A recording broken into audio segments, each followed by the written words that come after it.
Hello everyone, and welcome back to the channel. Before we start today's conversation, we have a small but very important request for you. If you want to improve your English, if you want to speak more fluently and more confidently, please subscribe to this channel right now. Click the subscribe button, like this video, and share it with a friend who is learning English. Your support really helps us continue these podcasts. Yes, thank you so much for being here.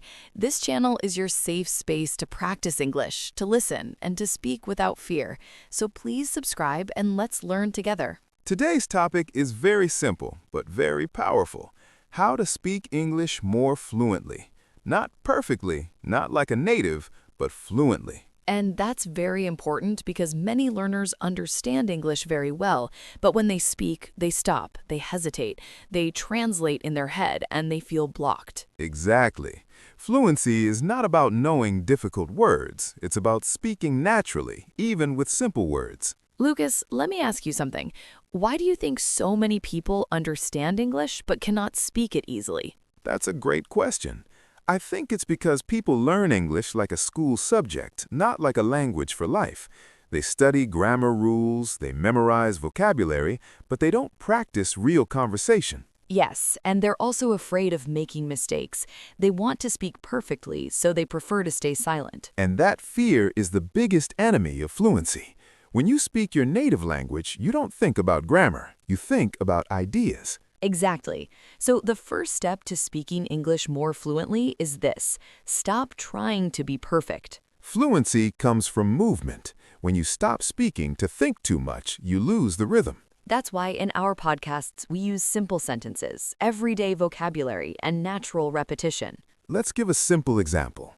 Instead of saying, I am attempting to enhance my English speaking abilities, you can simply say, I want to speak English better. Simple, clear, natural. And native speakers love simplicity. Another important thing is thinking in English. Many learners translate from their language to English in their head.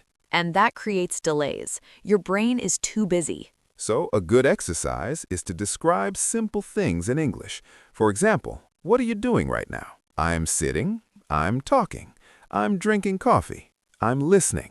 Very good. This trains your brain to think directly in English. Another key to fluency is using chunks, not isolated words. Yes. For example, instead of learning the word opinion, learn the expression, in my opinion. Or instead of learning agree, learn I agree with you. These expressions come out faster when you speak. Let's talk about pronunciation for a moment. Many learners think fluency means perfect pronunciation. But that's not true. Fluency is about being understood, not sounding British or American.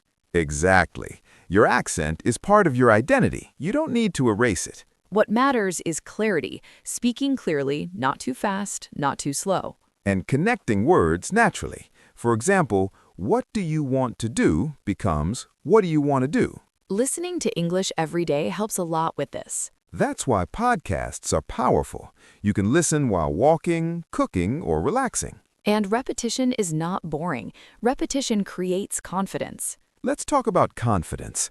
Confidence comes from action, not preparation. Yes, you don't become fluent first and then speak. You speak first and fluency comes later. Mistakes are signs of progress. Every mistake means you tried. Another tip is talking to yourself in English. Some people think that's strange, but it's very effective. You can talk about your day, what you did, what you plan to do. For example, today I woke up early. I went to work. I was tired, but I felt good. Simple sentences, real life. Let's also talk about vocabulary.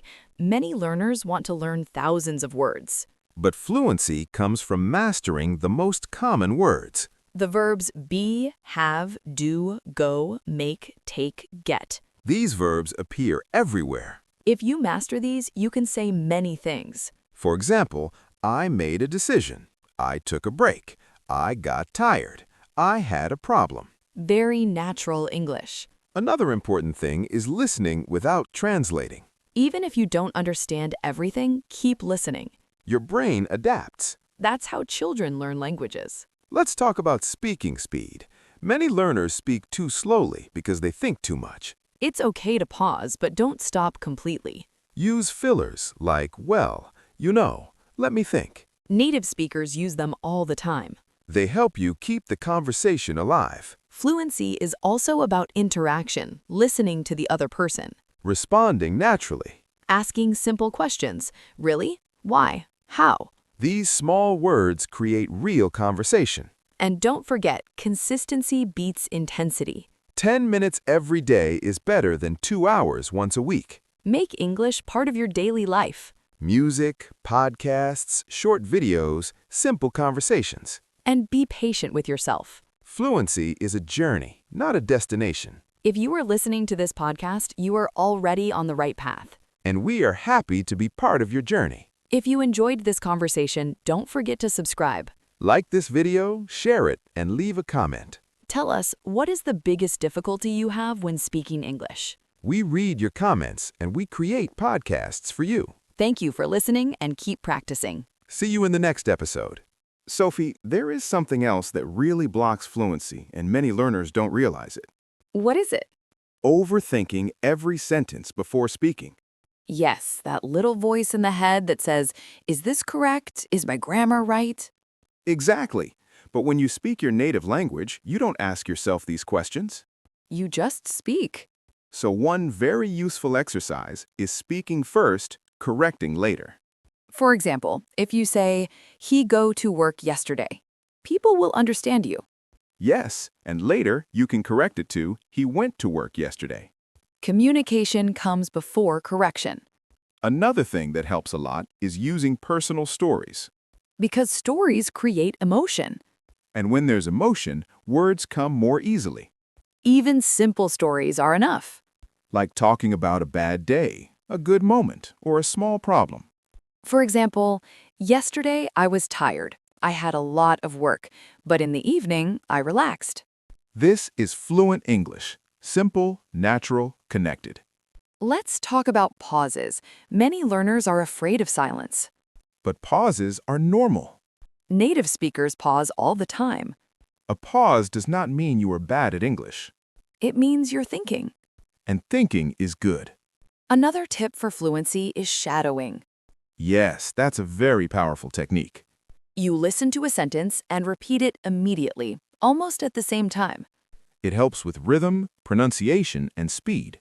You can do it with podcasts like this one. Pause, repeat, imitate.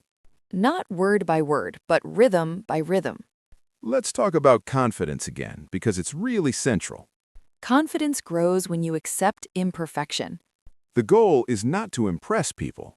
The goal is to express yourself, And people respect effort. especially when you try to communicate in another language.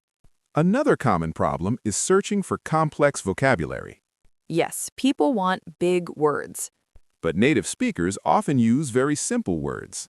Instead of exhausted, they say very tired. Instead of purchase, they say buy. Fluent English is often basic English. Let's talk about questions. Asking questions helps you speak more. Because you don't need long sentences. Simple questions like, what do you think? How was it? Why? They keep the conversation alive. And listening is also part of fluency. Yes, fluency is not only speaking fast. It's understanding, reacting, responding. Sometimes saying, I see, or that makes sense is enough. Another very important habit is repetition of the same topics. Many learners always want new topics. But repeating the same topic helps you speak faster and more naturally. For example, talking about your job many times. Each time you become more fluent. Your brain builds automatic sentences. Automatic speech is real fluency. Let's talk about mistakes again, because people fear them too much. Mistakes are part of learning. Every fluent speaker made thousands of mistakes. The difference is they didn't stop. If you stop speaking because of mistakes, you stop progressing. Another tip is limiting your translation. Instead of translating full sentences, focus on meaning. Meaning first, structure later. This reduces stress. Let's also talk about mindset. Yes, mindset changes everything. If you think English is difficult, it becomes difficult. But if you think English is a tool, it becomes easier. A tool to communicate, not a test. And you don't need permission to speak, You can start today. even with broken English. Broken English is better than silent English. And little by little, it becomes fluent English. That's why we encourage you to listen, repeat, and speak.